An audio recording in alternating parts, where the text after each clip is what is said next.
Voilà d'auto, 670-9078, poste 230 ou encore virage@telmac.tv ou via notre Facebook pour nous poser vos questions.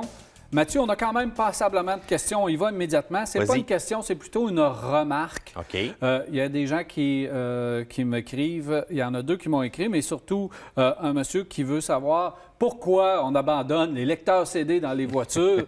Et là, vraiment, on y va avec force au niveau de la complainte. Bien, c'est sûr qu'on peut dire la même chose quand c'était le temps des cassettes. À chaque fois que je regarde mon bon vieux TL 2006, j'ai encore les deux à l'intérieur.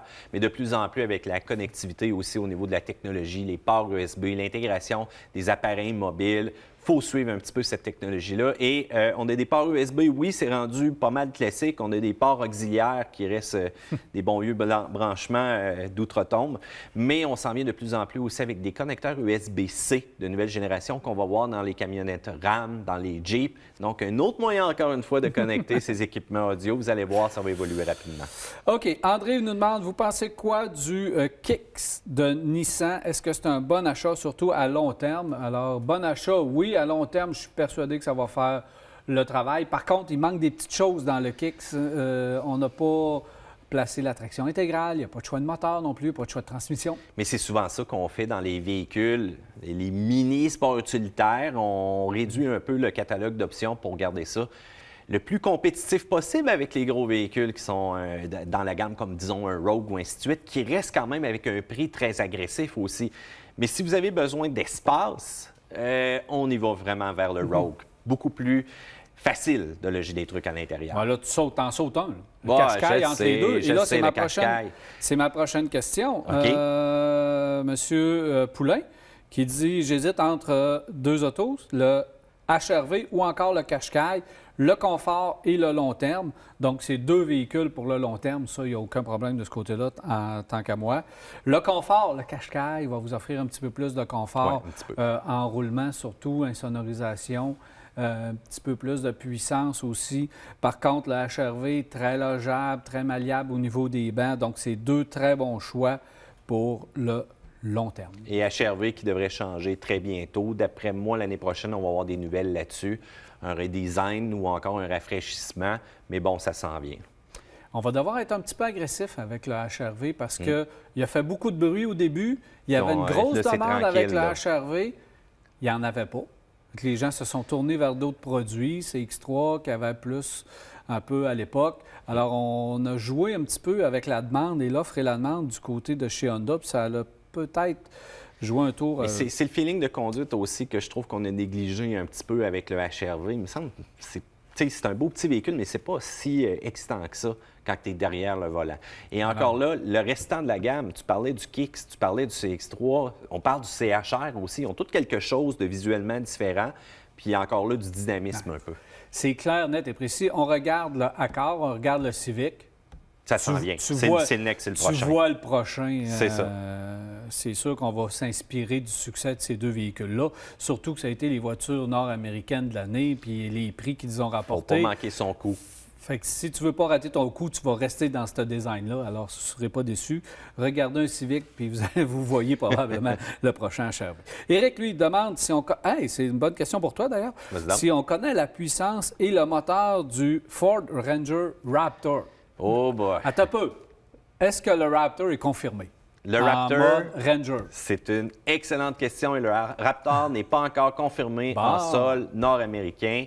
Et on va attendre avant de donner justement des chiffres pour cette version-là. J'en avais parlé un petit peu dans les nouvelles précédentes que j'avais fait. La motorisation qui va être à l'intérieur peut très bien varier entre 280 chevaux puis avec un petit peu de boost, comme on dit, aller chercher du 330, 330, 350 facilement avec une seule motorisation EcoBoost qu'on a présentement annoncée dans le Ranger.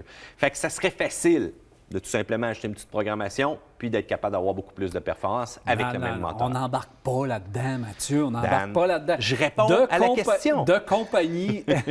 Premièrement, c'est Eric. Premièrement, Eric, on ne sait même pas si le Raptor en version Ranger va arriver. Ça, c'est première des choses. On ne le sait pas. Deuxième des choses, on ne connaît pas les motorisations non plus. Mais si on se fie que le modèle de base a le 2.3 EcoBoost, que le Raptor en version grand garçon, lui, il a le 3.5. On peut s'attendre au 2,7 si jamais on sort un véhicule. Paries-tu 20 pièces là-dessus? Laisse faire les gageurs. Là. OK, c'est bon. Il faut donner l'exemple. Absolument, tu dis ça quand tu veux pas perdre, mais on continue. Mais le 2,7 EcoBoost, si le Ranger arrive en Raptor... Ça serait un bon compromis. Je pense que ça va être un bon compromis. On va peut-être le garder pour le Bronco. Bronco et Ranger, ça risque de partager les motorisations. Ça risque d'être similaire. Germain, avez-vous de l'info sur la nouvelle Altima de Nissan? Est-ce qu'elle va être hybride? Ça tombe bien, on vient juste de recevoir... Une image un peu concept design. On va vous la montrer directement à l'écran présentement. Nissan ne peut pas manquer son coup avec la Altima parce que c'est présentement un créneau qui souffre un peu côté vente. Honda a mis le paquet, Toyota a mis le paquet, encore une fois. Il faut arriver avec des véhicules encore plus, si on veut garder la tête de peloton dans la course. Fait que j'ai hâte de voir ce que Nissan va faire, mais surtout du côté design, ça semble beau. On va adoucir un petit peu cependant en production toujours, mais on va avoir des nouvelles très bientôt du côté du salon de New York. Mi-avril, que dans ce coin-là, salon de New York. Donc, on va vous donner les nouvelles qui vont arriver avec la nouvelle. Mais l'image, c'est prometteur. Oui. Si on regarde l'esquisse, c'est très prometteur. Alors, j'ai hâte de voir ce que ça va donner. En 30 secondes, Yvon, lui, regarde pour une e-Golf, Focus électrique, Leaf ou la Hyundai. La Hyundai, ça doit être la Ioniq. Ça doit être la Ioniq. Il fait 36 km pour se rendre au travail. Il ne veut pas de Volt ou de Bolt.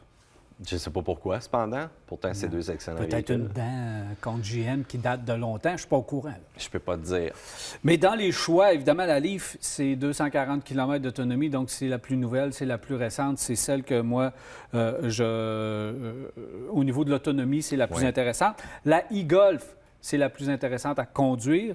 La Focus est un peu moins intéressante. Puis la Ioniq à 200 km, qui fait son 200 km aussi, est une voiture très constante. Puis il faut dire que j'ai été surpris, moi aussi, avec la Ioniq, surtout en version électrique, qui me donnait un feeling de conduite beaucoup plus intéressant que même la version hybride.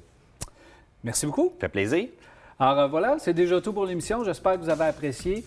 Il me reste qu'à vous souhaiter une agréable semaine. Puis on se reparle mardi soir prochain, 21h30, pour un autre virage. Cette émission vous a été présentée par Saint-Raymond, la ville de l'automobile. 4 concessions à votre service, même le samedi.